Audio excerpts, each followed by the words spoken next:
এই বেটা ছাগল, দাঁড়া বলছি, দাঁড়া দাঁড়া। আহ, অনেকদিন যাবত তোর মতো একটা ছাগল খুঁজছি।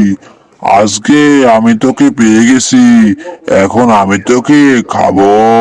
হালুম। না, তুমি কি বলছো বাঘ মশাই? আজকে কোনো শিকার পাওনি বুঝি? চোপ পুষকে ছাগল ছানা, সে জেনে তোর লাভ কি? আমি এখন তোকে খাবো।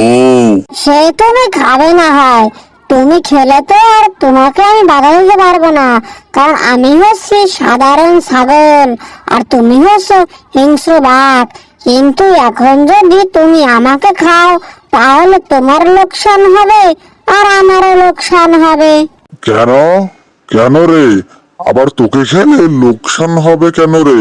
কারণ হলো আমি এতদিন অনেক অসুস্থ ছিলাম, আজকে একটু সুস্থ হয়েছি, তাই মাঠে ঘাস খেতে এসেছি। এখন আমি ঘাস যদি খেতে না পারি তাহলে তো আমার শরীরে কোনো মাংস হবে না। এখন আমার শরীর তো হাড়গোড় বেড়ে গিয়েছে। এখন এই চারপাশে ঘাস দেখা যাচ্ছে, এই ঘাস খেলে তো আমার লাভ, আর আমার শরীরে মাংস হলে আর সেটা খেলে তো তোমার লাভ।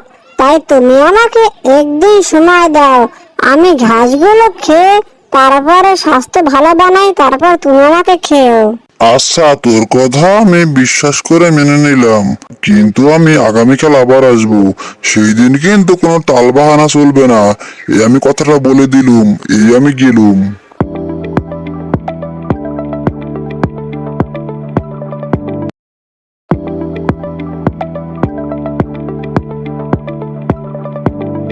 কি হলো, কি হলো রে ছাগল? তোর কি ঘাস খাওয়া হলো? আর তোর স্বাস্থ্য তো আমি একরকমই দেখছি। তাহলে তোকে ঘাস খাইয়ে আমার কি লাভ হলো? তুমি চারদিক ভালোভাবে তাকিয়ে দেখো, এখন পর্যন্ত চারদিকে অনেক ঘাস। একদিনে কি সব ঘাস খেয়ে সারা যায়? আর একদিনে কি স্বাস্থ্য ভালো হয়ে যায়? তুমি আমাকে 7 দিন সময় দাও, দেখো আমি সব ঘাস ঘুরে ঘুরে খেয়ে স্বাস্থ্য একেবারে সুঠাম মোটা তাজা হয়ে যাব, তারপর তুমি মজা করে খেতে পারবে।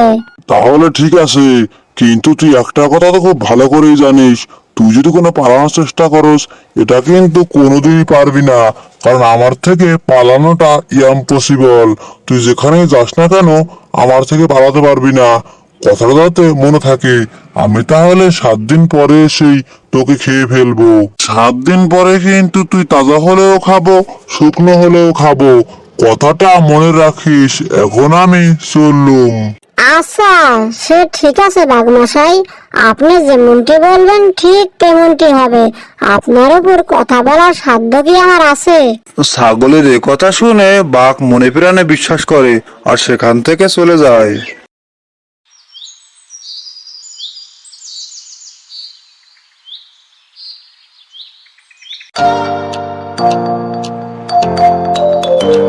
এই তো ছাগল, তোকে তো আজকে একটু ভালোই দেখাচ্ছে। আহ, তোকে আজকে আমি মজা করে খাবো। হালুম। নিশ্চয় নিশ্চয় খাবেন বাঘমশাই, কিন্তু আপনি যেহেতু আমার কথা রেখেছেন তাহলে তো আপনারও ভালো মন্দ আমাকে একটু দেখতে হবে, তাই না? আপনি রোদ্রের ভিতর কি করে আমাকে খাবেন? আপনি তো অনেক ক্লান্ত হয়ে যাবেন। চলুন চলুন, ওই বড় গাছের নিচে যাই, তারপর আমাকে বসে বসে আরাম করে খাবেন। ঠিকই তো, ঠিকই তো, তুই তো ঠিক কথাই বলেছিস। চল চল, তাহলে তুই তাড়াতাড়ি চল।